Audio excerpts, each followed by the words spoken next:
o primeiro passo que você deve ter é conhecendo o Evangelho. E alguém vai dizer assim, eu conheço. Uma vez um pastor, ele chamou a minha atenção quando ele disse assim, tem muita gente que tem a síndrome daquele jovem rico, que chega para Jesus e Jesus fala com ele assim, os mandamentos. Aí ele fala assim, mas isso aí eu conheço. Só que Jesus vira para ele e fala assim, ok, então você vai e cumpre. Aplique isso à sua vida. E eu quero pensar com você que a primeira questão que nós precisamos é conhecer o Evangelho. E quando eu falo de conhecer o Evangelho, eu não estou falando simplesmente de você ouvir. Porque muita gente ouve outras pessoas falar. Não é a saber sobre ou a saber a respeito de. Tem muita gente que sabe sobre o Evangelho. Tem muitas pessoas que já ouviram a respeito do Evangelho, assim como muitas pessoas já ouviram sobre Jesus, ou já ouviram a respeito de Jesus. Mas o que eu estou falando aqui é de você conhecer. E conhecer requer um envolvimento, porque conhecer requer você ouvir, requer você experimentar e você praticar. Você só tem conhecimento de algo quando você ouve, você aprende aquilo, quando você aplica aquilo à sua vida e quando você, então, você experimenta e você começa a praticar. Aí você pode dizer que realmente você conhece uma coisa.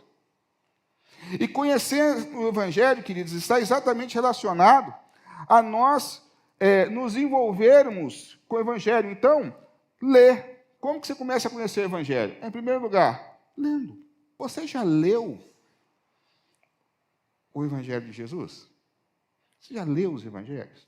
Porque a gente vem na igreja, vê escola dominical, lê revista, vê pastor pregando, vê vídeo da internet, ouve lá o Cid Moreira falando com aquele vozeirão bonito, né? Tudo muito jóia. Muito bom. Mas você já leu o Evangelho? Você conhece o Evangelho de Jesus? Você sabe realmente? E mais do que ler, você já parou para estudar, para pensar nos meandros, saber o que está se falando, por que está se falando algumas coisas ali?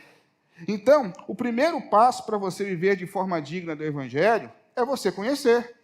Porque como que você vai ser digno, como que você vai representar, como que você vai seguir uma coisa que você não conhece? E eu gosto muito de dois textos, que é o texto de João 8:32 e 17:17, quando Jesus fala assim, conhecereis a verdade e a verdade vos libertará. Aí o mesmo Jesus, no versículo, na oração sacerdotal do capítulo 17, no verso 17, diz assim, Senhor, santifica-os na verdade, a tua palavra é a verdade.